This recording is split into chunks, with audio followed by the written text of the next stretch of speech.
Boa noite, amada igreja, graça e paz. Vamos abrir nossas Bíblias, então, em Efésios capítulo 6, estamos chegando ao final da carta. Nós teremos hoje e mais um sermão, e assim encerraremos Efésios, essa carta que é tão preciosa ao meu coração e acredito que ao coração dos irmãos também. Efésios capítulo 6, hoje irei expor dos versículos 14 a 17, mas nós vamos ler desde o versículo 10, para entendermos melhor o contexto dessa passagem. Efésios 6, do 10 ao 17. Assim nos diz a palavra do nosso Deus. Quanto ao mais, sede fortalecidos no Senhor e na força do seu poder. Revesti-vos de toda a armadura de Deus, para poderdes ficar firmes contra as ciladas do diabo. Porque a nossa luta não é contra o sangue e a carne, e sim contra os principados e potestades, contra os dominadores deste mundo tenebroso, contra as forças espirituais do mal nas regiões celestes. Portanto, tomai toda a armadura de Deus, para que possais resistir no dia mau, e depois de tendes vencido tudo, permanecer inabaláveis. Estai, pois firmes, cingindo-vos com a verdade, e vestindo-vos da couraça da justiça, calçai os pés com a preparação do evangelho da paz, embraçando sempre o escudo da fé, com o qual podeis apagar todos os dardos inflamados do maligno. Tomai também o capacete da salvação e a espada do Espírito, que é a palavra de Deus. Até aqui, a leitura da palavra do nosso Deus. Vamos orar mais uma vez, pedindo que Ele nos instrua, nos edifique, nos prepare para a vida da fé.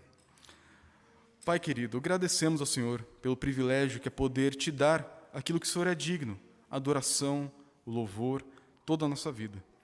Nós queremos te pedir, Pai, que nesse momento de culto, o Senhor seja louvado, o nosso coração tenha admiração constante pelo Senhor, e que a Tua palavra, Pai, nesse momento lida e que será exposta, venha fazer morada em nosso coração e venha moldar a nossa vida, nos preparando para a vida que o Senhor quer para nós, para que a nossa vida, o nosso proceder, seja um culto agradável ao Senhor, Pai. É o que nós te pedimos em nome de Cristo Jesus. Amém. Meus irmãos, esse é um texto relativamente conhecido. É o texto que fala da armadura de Deus. Até você, pai, que tem crianças pequenas, no fundo tem até uma atividade para eles recortarem em casa um joguinho sobre a armadura de Deus, para eles memorizarem melhor como que funciona isso aqui. Mas para todos nós aqui, é importante nós pensarmos a importância de textos como esse na palavra de Deus. A importância de olharmos para passagens que falam sobre armadura, revestimento e armas e levar isso a sério. Nessa semana mesmo que passou, nós vimos o caso daquele submarino que estava em tudo quanto é noticiário. Submarino com 5, 6 pessoas a bordo, não lembro agora o número exato, que foi fazer uma expedição para ver os destroços do Titanic.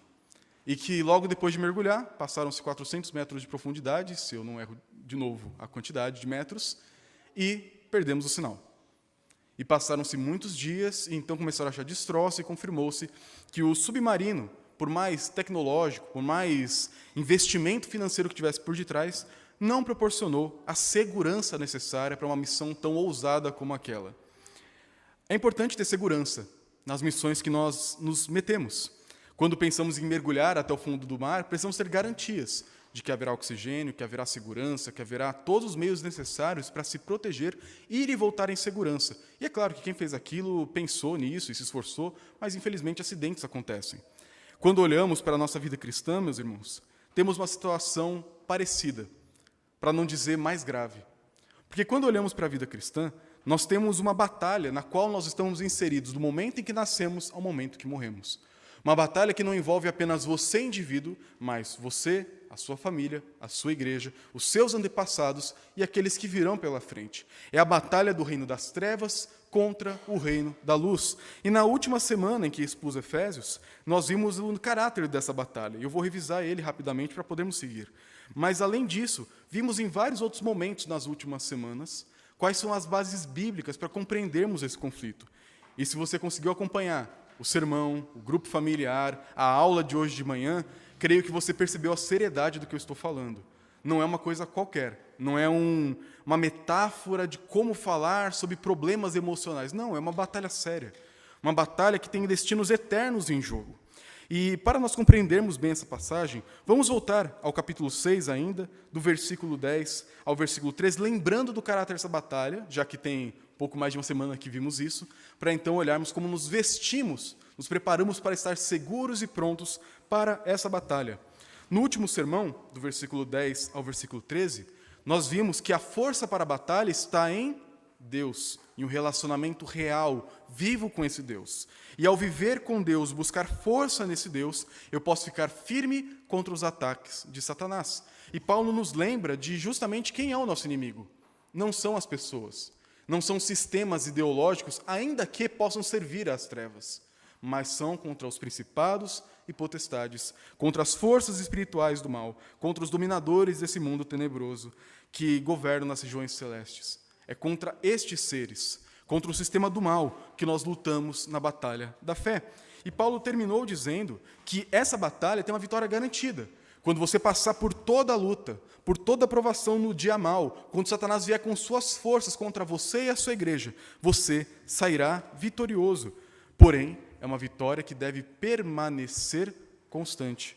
Nós vencemos tudo, mas devemos permanecer inabaláveis. Depois de Paulo nos mostrar qual o caráter dessa batalha, agora ele espera que você fique curioso em saber como que você luta. Como que você se envolve? Como que eu me porto nesse grande combate? Porque eu sei de onde vem minha força, eu sei quem é o meu inimigo e eu sei o resultado esperado. Deus me fortalece, luto contra as trevas e vencerei no poder do Senhor. Mas como eu participo disso? Como que eu então entro na batalha e saio dela vitorioso? O texto vai começar a nos falar, do versículo 14 a 17, o primeiro aspecto. O último veremos na próxima semana. O primeiro aspecto é justamente vestir o Evangelho. Vestir a armadura de Deus, vestir o caráter de Deus em nossa vida. E para isso nós vamos olhar aqui em detalhes, não tão minuciosos assim, porque não era o propósito de Paulo, mas encontrar nessa passagem como que a armadura de um soldado romano daquela época serve como metáfora para a armadura que nós devemos vestir hoje, como a armadura de Deus em nossa vida. O texto começa dizendo o seguinte: estai, pois, firmes, cingindo-vos com a verdade. Então, se você nunca ouviu um sermão nessa passagem, o que Paulo está fazendo aqui é o seguinte: ele pega o vestuário de um soldado romano da sua época. Como que era o vestuário? Paulo vai nos descrever. E ele vai pegar cada peça fundamental dessa vestimenta para dar um significado espiritual. E aqui, João Calvino já dizia na época dele, eu repito para vocês aqui, não vale a pena tentar encontrar toda a simbologia, todos os detalhes de cada parte, até mesmo porque o próprio apóstolo Paulo, na carta aos Tessalonicenses, inverte algumas coisas. Aqui, a couraça da justiça, lá a couraça da paz. Então ele muda alguns significados. Então não precisamos ser tão minuciosos assim em cada simbologia, apenas o aspecto mais geral. E o texto começa dizendo: estejam firmes, cingindo-vos com a verdade. A primeira peça que o apóstolo Paulo chama a nós para nós vestirmos a batalha é o cinto. Cingir é vestir um cinto. Essa é a ideia desse termo. E qual que é o cinto que nós vestimos para a batalha? A verdade. Tá, mas cinto até eu uso hoje no século XXI. Que cinto era esse do soldado? Naquela época, as pessoas não vestiam camiseta, calça, como nós vestimos. Era como se fosse uma túnica. Essa túnica, ela era solta, ela tinha um caimento que não era como hoje, slim fit, que fica perfeito no seu corpo. Era quase que um saco de batata. Era uma roupa um pouco larga, mas que servia para viver. Para você entrar numa batalha, imagina você entrar nela com um monte de pano, enroscando, passando em você, enrosca na perna, dobra, puxa, fica tudo aqui no peito. É ruim demais vestir uma roupa que não te serve. Então o soldado pegava a sua roupa, ajustava no corpo, pegava uma cinta larga e passava por ele, prendendo cada parte solta daquele pano, para que ele possa vestir a armadura por cima e estar pronto para o combate. Então, Paulo começa aqui mostrando o primeiro aspecto da armadura, que é o fundamental para todo o resto ser vestido, que é ter a verdade como um cinto em nossa vida. E que verdade é essa? Essa verdade é a verdade de Deus, a verdade que Deus é e que Deus fala. A verdade que não envolve nenhum tipo de engano, nenhum tipo de mentira, uma verdade da integridade. Você quer entrar no combate com a armadura do Senhor? Você tem que olhar para a armadura que Ele veste e fazer dela a sua armadura. Como que eu faço isso na prática? Como que eu visto a verdade na prática? Tendo caráter. Mas, talvez a gente poderia pensar, mas não é pela graça? Será que não é uma bênção? uma coisa que vem assim sobre mim, me toma e me envolve? Sim, porém envolve uma participação. Deus nos manda fazer algumas coisas nas quais Ele vai nos abençoar e nos conduzir à medida que fazemos, mas temos que fazer. Deus sabe o que você vai pedir em oração, mas Ele te manda orar.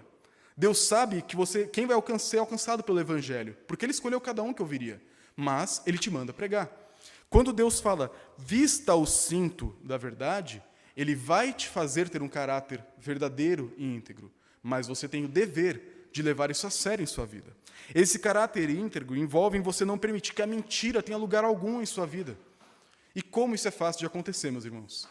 Porque a mentira, ela parece um problema, como posso dizer? A gente tem o costume de pensar nele como algo muito explícito. A mentira é uma falta com a verdade. A mentira é falar que você fez quando você não fez. A mentira é você deturpar um número, um nome, uma informação. Em coisas grandes. É um costume pensar em mentira como algo até, de certa forma, fácil de ser evitado. Porém, a mentira, para chegar nessa proporção, ela começou com mentirinhas bem pequenas. Alguns sermões atrás, no capítulo 4, quando o apóstolo Paulo fala, deixando a mentira, fale cada um verdade com o seu próximo, nós vimos a importância de não permitir a mentira no seu grau mínimo. E deu exemplo, e vou repetir ele aqui. Quando, por exemplo, você vai contar o que aconteceu em tal lugar, em tal situação, com tal pessoa. Nós temos a tendência de sempre nos fazer heróis das histórias. Nós temos a tendência de sempre aumentar um pouquinho mais o desafio, um pouquinho mais a bravura, um pouquinho mais a nossa fé, para que na hora de contar o fato, não seja mais o fato, e sim a nossa versão dele, a minha realidade, a minha idolatria, a minha tentativa de controlar o mundo. Além disso, a mentira ela entra de maneira sorrateira. Quando, por exemplo, você comete um pecado contra alguém e você não conta, você guarda e pensa, isso que pode ficar entre eu e Deus. Aí acontece de novo. É entre eu e Deus. E acontece de novo, e acontece de novo, e acontece de novo. Os apóstolos vão nos ensinar nas suas cartas que nós precisamos confessar os nossos pecados uns aos outros. Quando você não confessa pecado e pensa que você consegue carregar toda essa luta sozinho, você se engana. Você está caindo na cilada do diabo já desde o começo. Na primeira peça da vestimenta, você já está falhando, porque você permite que mentirinhas entrem na sua vida.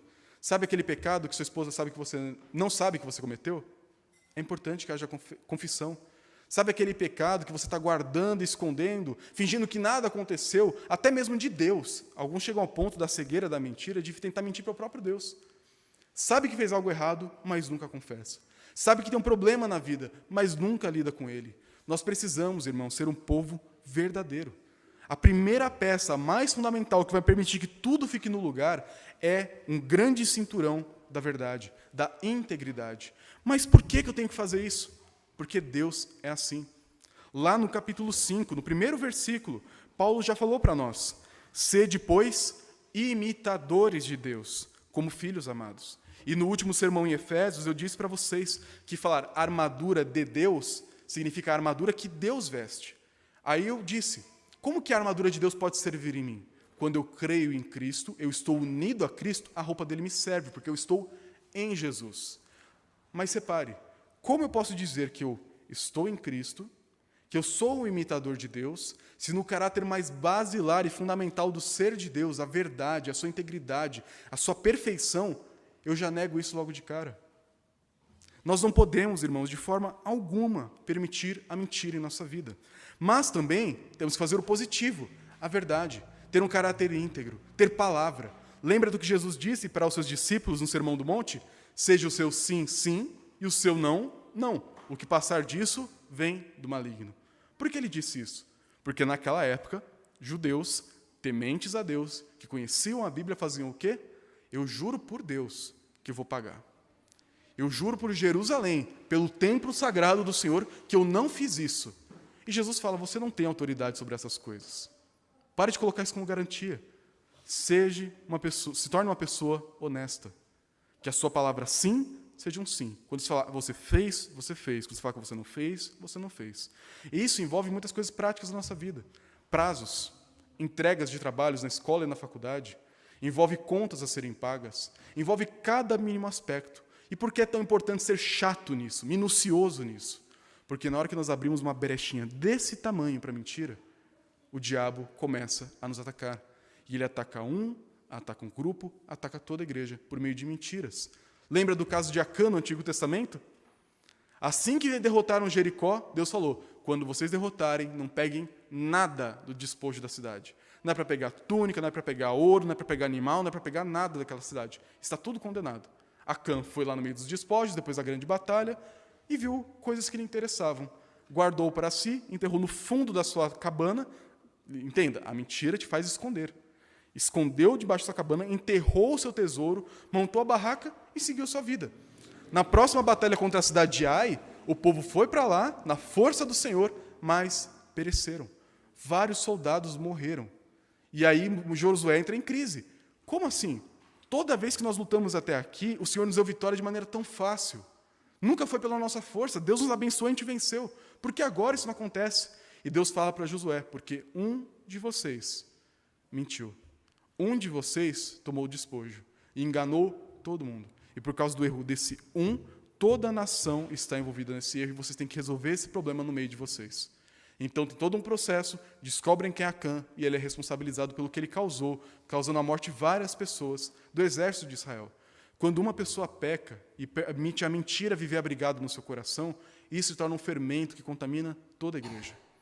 Por isso, não permita a mentira. Tenha uma vida íntegra. E como você vai fazer isso? Admirando a Deus. Você já reparou que tudo que você faz porque um dia você aprendeu a imitar de alguém? E normalmente, de alguém que você admira, convive, está perto? A armadura de Deus é justamente nesse sentido. Ao admirar o caráter de Deus, viver apaixonado pelo ser de Deus, querendo a cada dia mais ser parecido com Ele na minha vida, na minha postura, eu vou admirá-lo. E à medida que eu admiro e vivo com esse Deus, o caráter dele me contamina, me contagia. E eu sou então movido, mexido a viver da forma como ele vive. É aquela coisa, lembra do apóstolo Pedro? Quando Jesus foi traído e levado para o Sinédrio? Ele estava lá no meio na beirada de uma fogueira, e uma moça começa a falar, ei, você não é um deles? Não sou. Pelo seu jeito de falar, eu sei que você é um deles. Se você anda com Cristo, a sua vida vai ter que mudar. Se ela não mudou, você ainda não está caminhando com o Senhor Jesus. E o primeiro aspecto dessa mudança é uma vida íntegra, que nega a mentira e é que abraça a verdade. Mas Paulo continua, agora colocando cada vez mais peças sobre a armadura. Restante do versículo 14. E vestindo-vos da couraça da justiça. A couraça era aquele grande peitoral, uma grande peça de couro bem dura e resistente, que o soldado colocava sobre a sua roupa. A gente vê naqueles filmes da Roma Antiga, bem facilmente enxergar isso.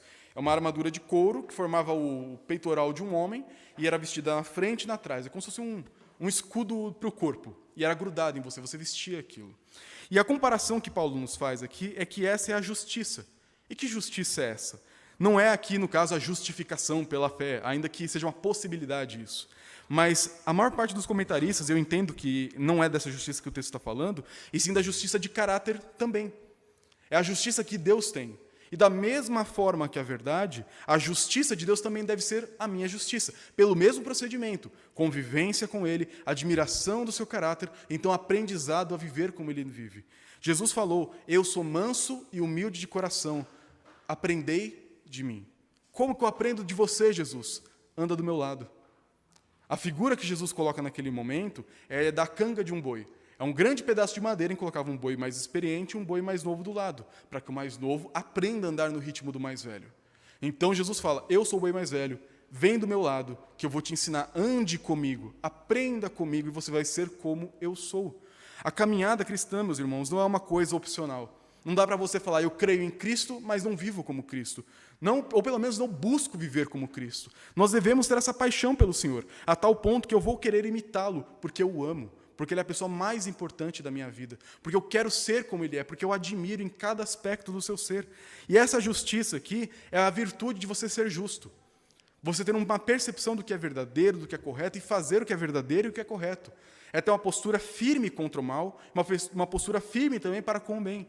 É uma pessoa que sabe o que é certo, sabe o que é errado, e não suja o seu testemunho, sendo uma pessoa que oscila para lá e para cá. A justiça de Deus é justamente esse caráter dele. Deus trata cada um como deve.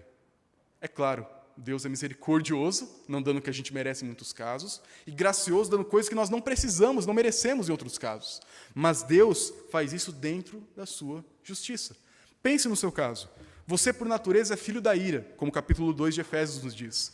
Você merecia o inferno, a condenação, porque você é um filho de Adão e é pecador. Mas Deus, sendo justo e também justificador, Ele decidiu derramar sobre você misericórdia e graça, não te dando o inferno que você merece e dando a salvação que você não merece. Quando você olha para essa atitude de Deus, você percebe qual é o padrão que Ele quer para a sua vida. Você tem que ter uma postura de sobriedade.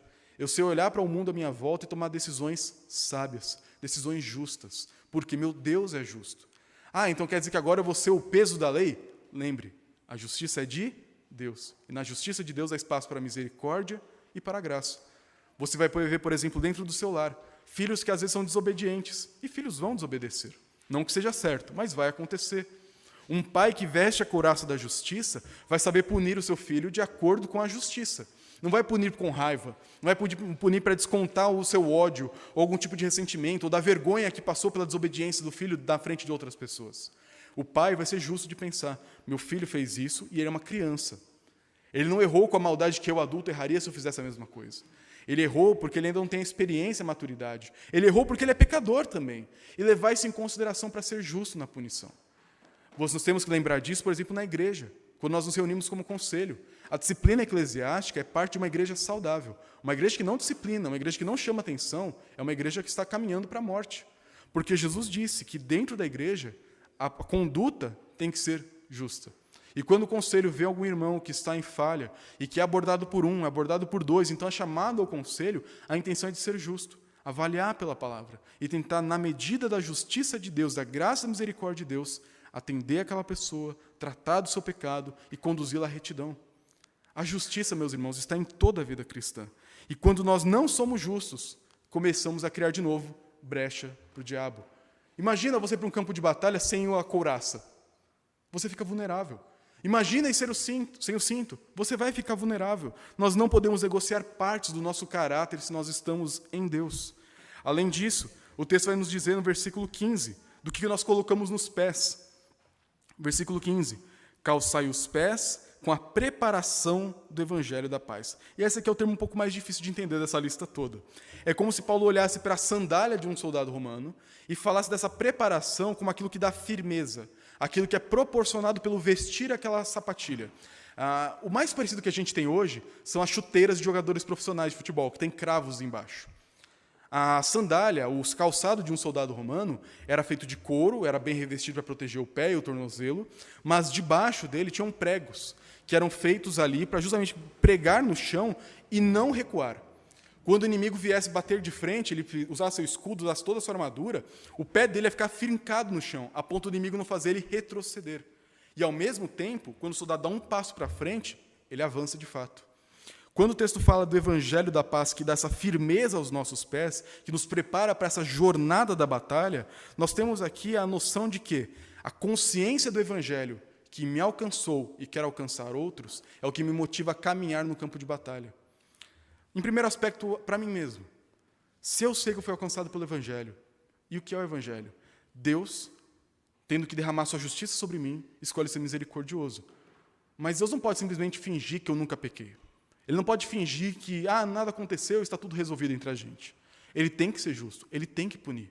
E o que ele faz? Manda o seu filho à terra, como um de nós, para sobre a cruz receber no seu corpo, na sua vida, na sua alma, a punição de todos os nossos pecados. Jesus sofreu a condenação da ira de Deus, para que agora a justiça de Cristo, a inocência de Cristo, seja colocada sobre você. E quando você tem consciência do evangelho que te alcançou, você pisa firme no campo de batalha. Eu não estou aqui de pé, nesse campo de batalha contra Satanás e seus príncipes, na minha força. Eu estou aqui de pé hoje, não porque eu sou um morto que estava em trevas e continua em trevas. Eu sou agora um morto que recebeu vida. Eu sou um perdido que foi encontrado. E agora eu piso firme e fico de pé contra o diabo, porque eu sei quem eu sou. Eu sou um filho de Deus, alcançado pelo Evangelho. E a minha força de estar aqui de pé não é minha. Eu só estou aqui de pé porque Deus me alcançou, me colocou aqui, e Ele me fortalece. Ele me dá a força necessária para viver e batalhar. E além disso, esse aqui é o pé que não recua, mas e o pé que avança? É a consciência de que isso é para outros também. Eu quero levar esse evangelho que coloca o homem em paz com Deus para outras pessoas. E quando eu olho um perdido longe de mim, eu vou dar um passo para frente firme, porque eu sei que eu tenho que levar isso para outros também.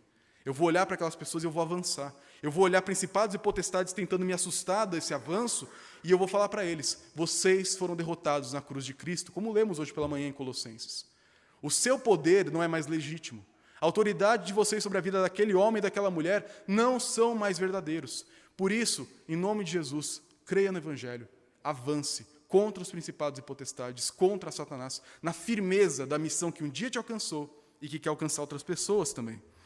Depois, versículo 16, embraçando sempre o escudo da fé, com o qual podeis apagar todos os dardos inflamados do maligno.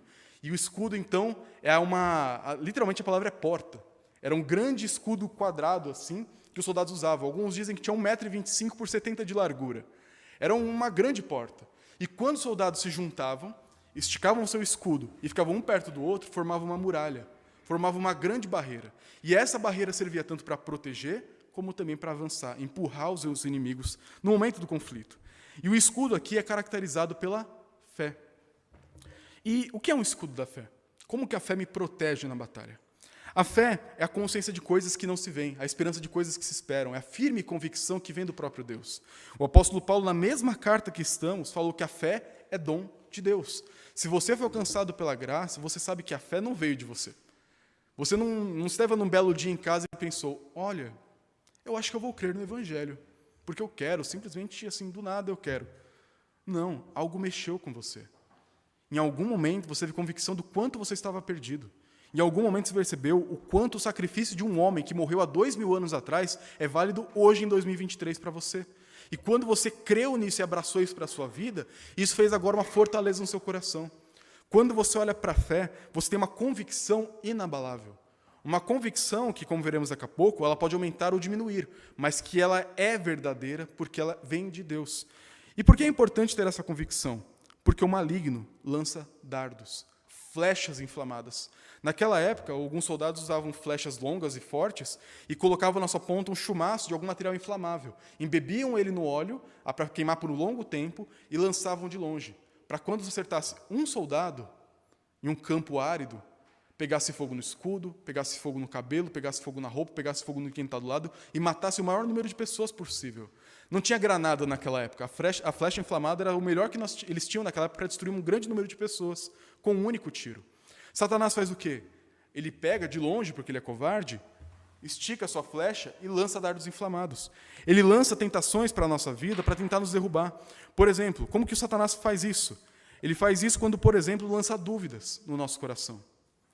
Quando você peca e vem aquela voz do seu coração, que Satanás foi construindo na sua mentalidade por muito e muito tempo, de que você foi longe demais, hein? E fala que é crente? Crente faz isso? Sei não, hein? Até onde eu sei, crente não peca desse jeito que você pecou. Até onde eu sei, crente não tem esse tipo de dúvida que você tem. Até onde eu sei, quem faz esse tipo de coisa aí, nunca conheceu a Deus.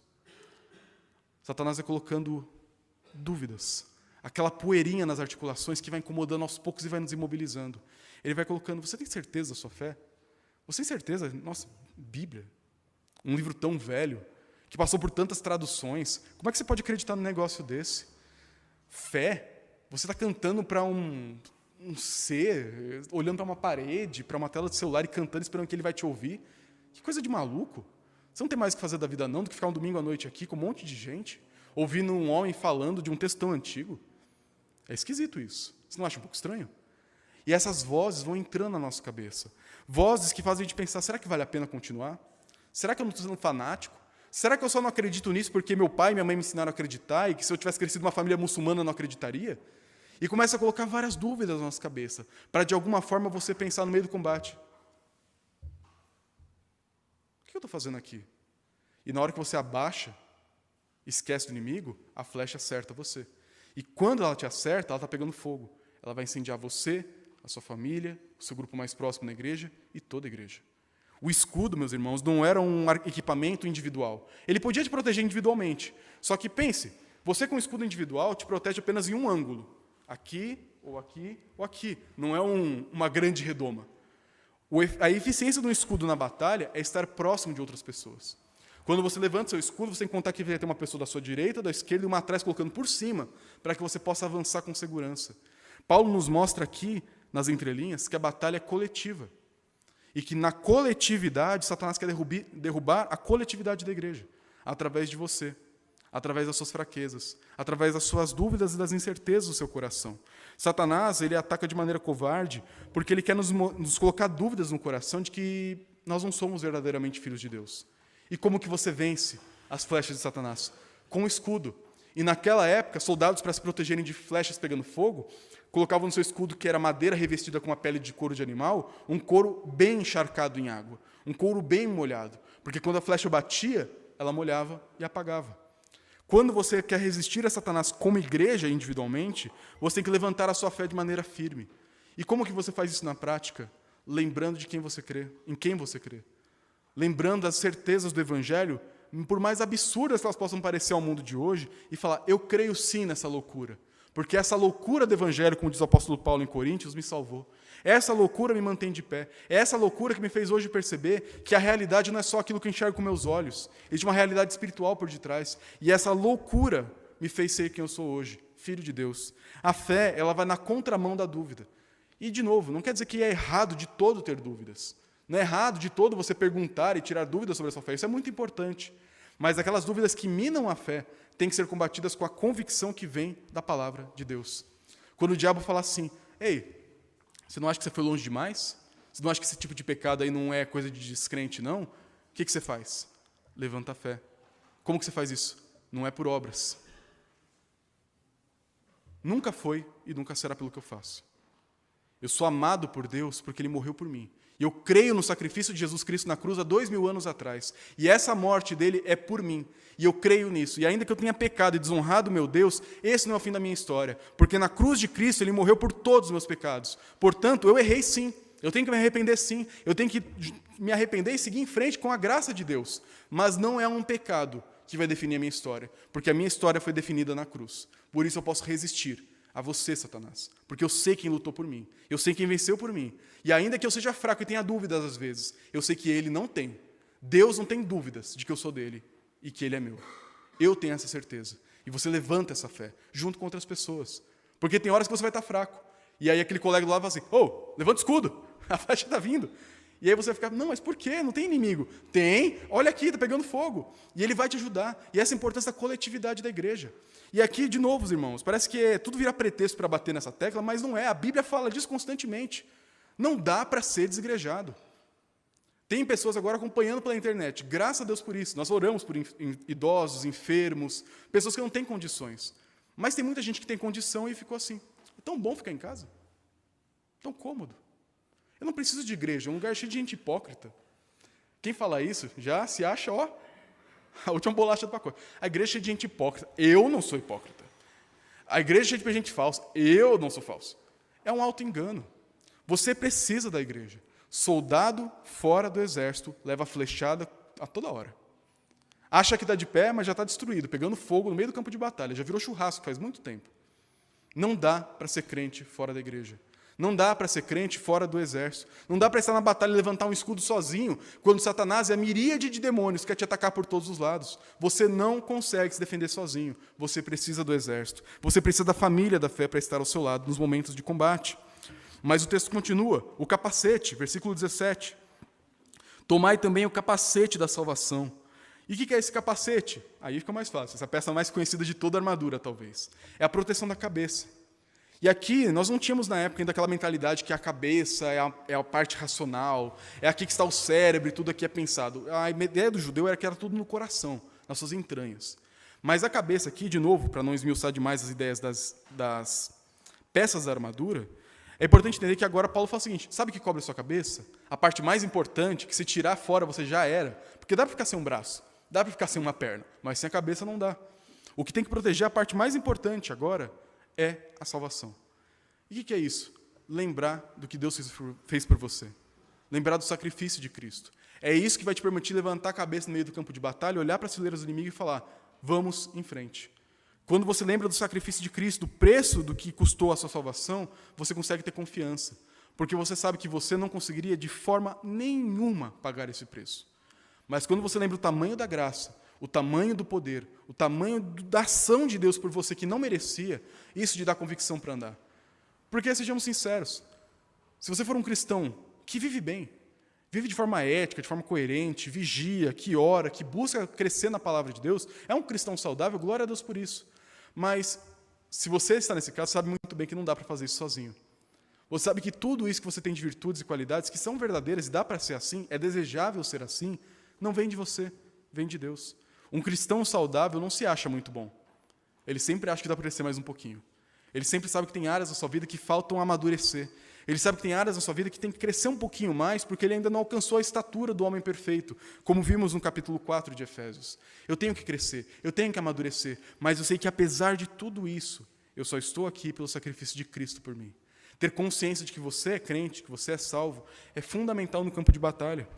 Isso é importante, meus irmãos, porque existia uma certa ideia há um tempo atrás, eu encontrei muito dela em evangelismos de porta em porta no passado, que era a ideia de que ninguém pode ter certeza da salvação. Já deparou com pessoas assim? Não, ninguém pode ter certeza disso, não dá para ter certeza da salvação. Certeza só Deus, eu não tenho como ter certeza. Não é bem assim pela Bíblia. Na Bíblia, é claro, nós podemos nos enganar? Podemos. Mas a Bíblia nos estimula a ter consciência de que nós fazemos parte da família de Deus. Um cristão que não tem certeza se é de fato cristão, vive como? Sou, não sou, vou, não vou, luto, não luto, venço, não venço. E você acha que isso é bom para a sua vida de igreja? Isso é bom para um campo de batalha? Isso é bom para o seu testemunho e crescimento na fé? Não, isso não é humildade, isso é tolice. Porque a Bíblia nos manda buscar ter essa certeza. O próprio Evangelho de João foi escrito justamente para isso. Lá no final do Evangelho de João, ele disse: estas coisas vos escrevi para que tenhais certeza de que Jesus é o Cristo, o Filho de Deus, e creiais no seu nome. A Bíblia foi escrita para que você tenha certezas. Certeza de que o sacrifício de Cristo é por você. E como que eu sei que isso é para mim? O próprio Evangelho de João e todo o Novo Testamento vai falar: aquele que tem meus mandamentos e os guarda, esse é o que me ama. E ele será amado por mim e por meu Pai. E eu vou guardar ele, eu vou proteger ele, porque ele vive em obediência a mim. Ah, então quer dizer que a salvação é por obediência? De forma alguma. É o reflexo disso. Se eu fui salvo e eu amo a Deus porque ele me salvou, eu vou viver para agradar a ele. Então, como que eu sei que eu sou crente? Você tem uma vida que reflete o Evangelho. Você tem uma vida de boas obras e gratidão a tudo que Deus fez por você. Como que eu sei que sou crente? Porque você tem convicção no seu coração de que você crê em Cristo. Ainda que tenha dias em que a gente pode oscilar, em tentações do diabo, fraqueza na nossa fé, ou estamos um pouco relaxados na nossa vida devocional, isso pode oscilar em alguns momentos. Mas a constante na nossa mente tem que ser a certeza de que eu pertenço a Deus e Ele é meu. Essa convicção vem por meio de uma vida com Deus. O próprio apóstolo Paulo, na carta aos Romanos, vai falar que o Espírito Santo testifica no meu espírito que eu sou filho de Deus. É aquela certeza, você só sabe que você sabe porque você sabe que você sabe. É uma convicção nata. Você não tem como provar, você não tem como escrever. Não, porque isso. O Espírito Santo vai te dar essa paz no coração. Se você ainda não tem isso, ore por isso. Se você ainda tem dúvida se você faz parte do povo de Deus ou não, peça para Deus essa convicção. Fala para o Senhor: Senhor, mostra no meu coração, pelo teu Espírito, que eu sou teu filho. Me sela no teu coração, me guarda nessa verdade para que eu possa dormir em paz, sabendo que se eu dormir essa noite, descansar no Senhor, eu estarei contigo. Se eu acordar pela manhã, o Senhor continuará comigo. Se eu tiver que enfrentar 1000 inimigos, o Senhor enfrentará comigo, porque o teu Espírito testifica no meu Espírito de que eu sou teu e tu és meu. Essa salvação vai cobrir a nossa mente, vai te dar a prontidão necessária para a batalha. E Paulo termina aqui falando da arma, a única parte ofensiva de toda essa estrutura de armadura, que é a espada do Espírito. Versículo 17. E a espada do Espírito, que é a palavra de Deus. Então, que espada é essa? É a espada de Jesus. Eu não sei se você gosta de filmes de contos fantásticos, de literatura fantástica. Eu lembro quando eu era mais novo, eu gostava muito de Harry Potter. E eu lembro quando eu assisti o segundo filme, da Câmara Secreta, não sei quantos de vocês gostam de Harry Potter a esse ponto, mas lá na Câmara Secreta, quando o Harry Potter encontra o Tom Riddle, né, que é o grande inimigo de toda a série, no meio do momento mais crítico, o que uma fênix traz para ele? Uma espada. A espada do fundador da casa da Grifinória. A espada mais poderosa para vencer as forças das trevas. E ele pega e consegue derrotar o basilisco, a grande serpente. Ele consegue derrotar o inimigo com aquela espada. É uma espada mágica. E que tem esse poder, esse valor, porque pertence a alguém muito superior. alguém muito maior, alguém muito mais poderoso. Quando você olha para o Senhor dos Anéis e várias outras séries, elas sempre repetem essa mesma ideia. Qualquer série com espada sempre vai ter uma espada mágica. Uma espada que pertenceu a alguém, e que na hora que você segura ela e a usa, você tem os poderes. Se você levantar e gritar, então, nem se fala, os mais velhos lembram desses aí. Espadas mágicas fascinam a humanidade desde o princípio. E esse texto nos fala de uma espada que foi empunhada pelo próprio Deus. Hoje pela manhã eu falei dela. Lembra quando o próprio Satanás veio tentar o Senhor Jesus no deserto? Se você é filho de Deus, transforma as pedras em pão. O que Jesus responde? Está escrito. Chá. Se você é filho de Deus, se lança do pináculo do templo, está escrito. Chá. Se você quer então ter todas as nações, como sei que é a sua missão, me adora, eu vou te dar tudo, de mão beijada. Está escrito. Chá. Ele não falou, não jogou óleo no Satanás, não jogou sal grosso, não fez nada disso. Não tem mandinga contra Satanás. O que tem é a palavra. A mesma espada lendária que Cristo usou no combate contra Satanás foi a palavra. E hoje ele fala assim, filho, usa ela também. Para de lutar na tua força. Para de querer derrotar Satanás na sua criatividade, na sua ousadia, ou não seja lá no que for. Vença Satanás do jeito que eu venci. Olhe para minhas cicatrizes de guerra. Olhe como eu lutei. E lute como eu lutei porque eu venci. Eu quero que você vença do mesmo jeito que eu venci. Você quer vencer Satanás? Use a espada do Espírito, que é a palavra de Deus. Mas aí temos um problema dentro disso. Porque a certeza disso não é tão difícil de perceber, do que é essa espada. Mas a pergunta que fica é, como que está a sua espada? Está afiada? Você sabe usar bem essa espada? Na segunda carta a Timóteo, o apóstolo Paulo fala para os líderes da igreja, os pastores e presbíteros, apresente-se diante de Deus como um obreiro aprovado, que não tem do que se envergonhar, que maneja bem a palavra da verdade.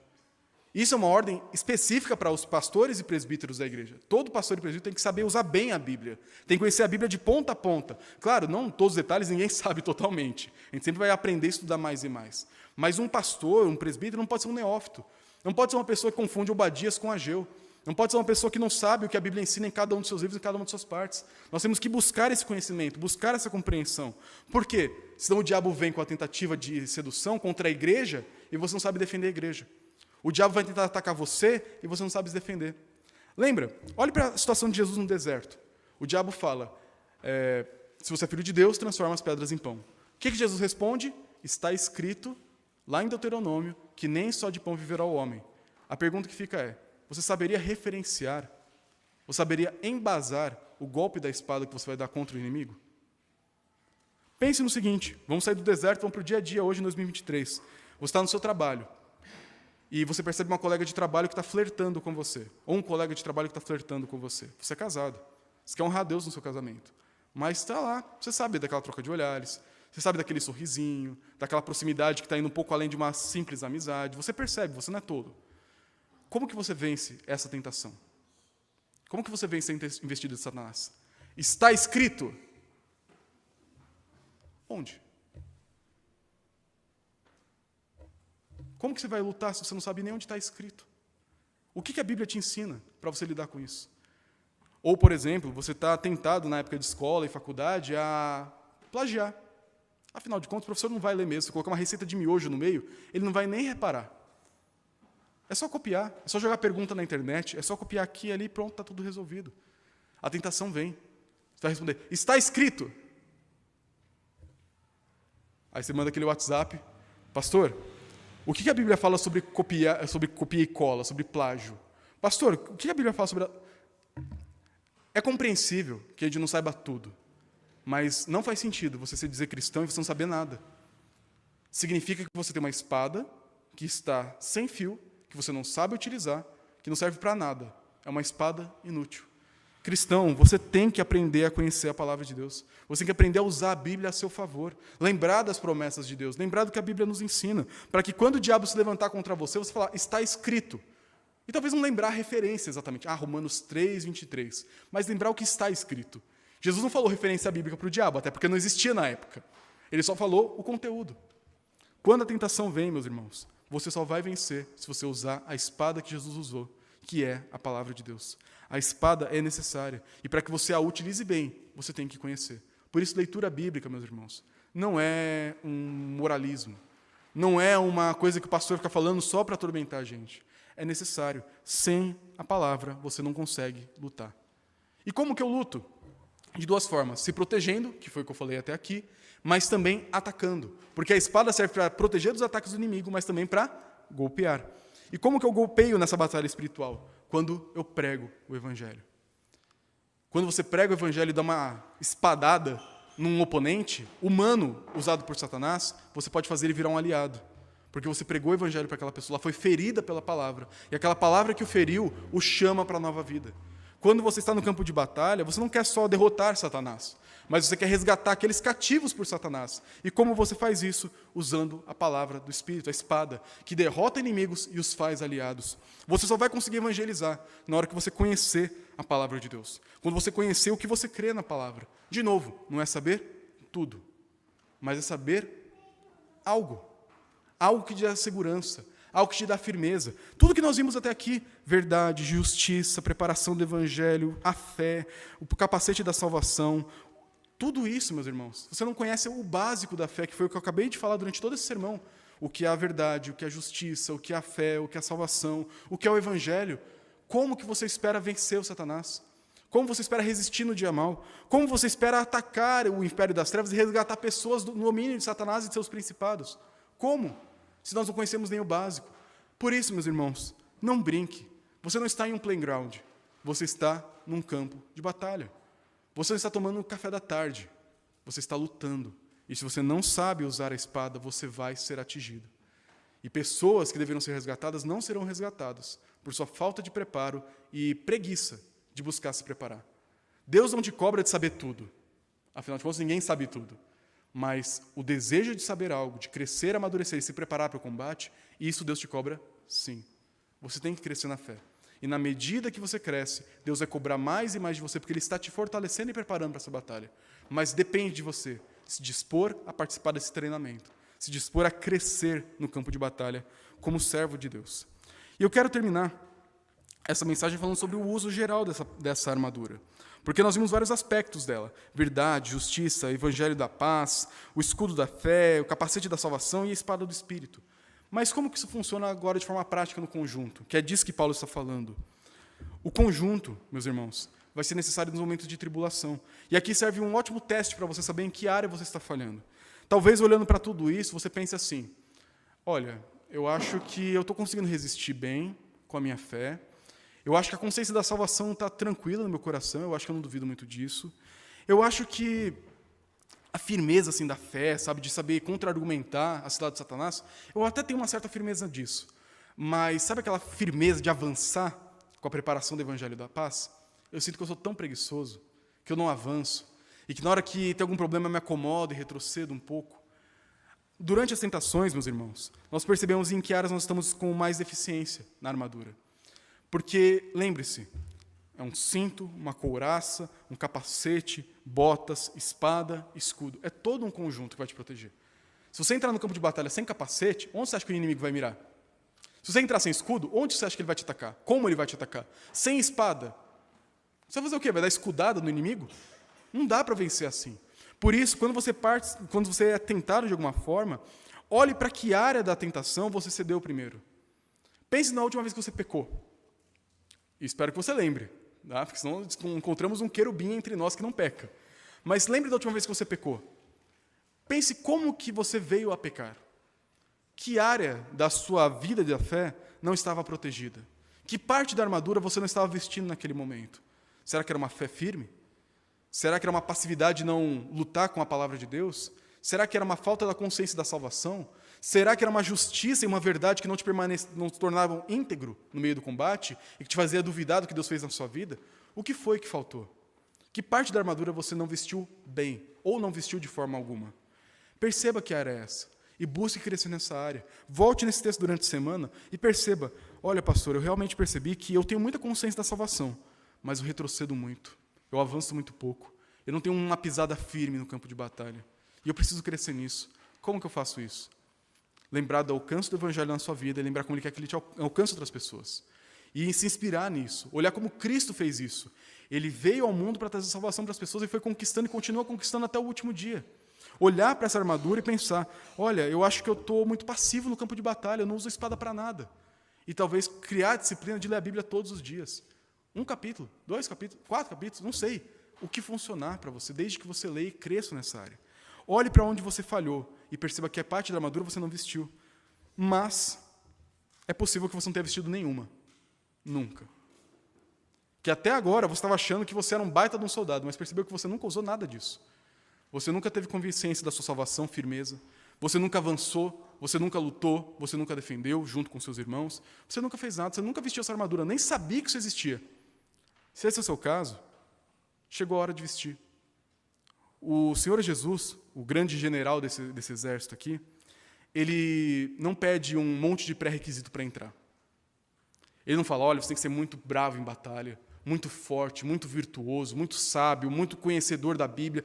Ele não te cobra de nada, porque ele sabe que você não tem nada em você mesmo. Se você percebe que você nunca vestiu essa armadura, que você nunca esteve vestido de Cristo, saiba que Jesus não te despreza. Ele quer você parte do exército dele. Ele quer que você caminhe ao lado dele, mas que a partir de agora você entenda que é necessário vestir a armadura, porque o diabo te odeia a Cristo, e vai te atacar se você pertence a ele. Se você hoje percebe que você nunca vestiu a armadura, vista ela hoje pela fé. Ore pedindo, Senhor, eu quero fazer parte desse exército. Eu quero vestir essa armadura. Eu quero ter consciência da minha salvação, aquilo que me alcançou e levar para outros. Eu quero ter firmeza na minha fé. Eu quero ter uma vida justa e verdadeira. Eu quero ter integridade no meu coração, porque eu te amo, eu te admiro. E o Senhor é assim, eu quero ser igual ao Senhor. Eu amo o Senhor, eu fiquei inspirado, fascinado por Ti, eu quero ser como o Senhor. E buscar ter essa vida nele. Encontrar o Senhor Jesus como aquele que te ensina a lutar, que te veste com a roupa dele e que luta junto de você. E termino, irmãos, justamente do chamado, porque tudo isso aqui vai ser muito inútil se você não entrar no campo de batalha ativamente. Tem pessoas que colecionam armaduras por aí, você já deve ter visto em filmes e seriados. Um grande museu com várias armaduras vitorianas, armaduras de vários povos. Do que adianta ter armadura se a gente não veste e pisa no campo de batalha? Por isso eu quero terminar lendo Mateus 28, peço que você abra lá. Mateus 28, um texto que falamos bastante pela manhã. 28, 18 a 20. A grande comissão.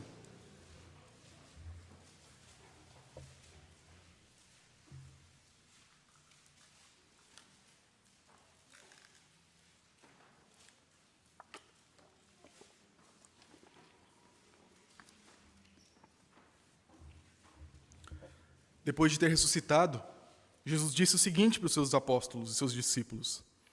Jesus, aproximando-se, falou-lhes dizendo, toda autoridade me foi dada no céu e na terra. Ide, vão, façam discípulos de todas as nações, batizando em nome do Pai, do Filho e do Espírito Santo, ensinando-os a guardar todas as coisas que vos tenho ordenado, e eis que eu estou convosco todos os dias da consumação dos séculos. É um convite, mas também é uma ordem. Você entendeu a batalha na qual você está inserido? Você entendeu contra quem você luta? Você entendeu na força de quem você luta e que armadura que você luta? Então lute. Entre na batalha, sabendo que você luta na autoridade de Cristo e que você luta com Cristo. Nós vamos avançar junto com Ele, pregando o Evangelho, protegendo a fé da igreja e fazendo com que a igreja cresça e avance dia a dia no poder do Senhor Jesus.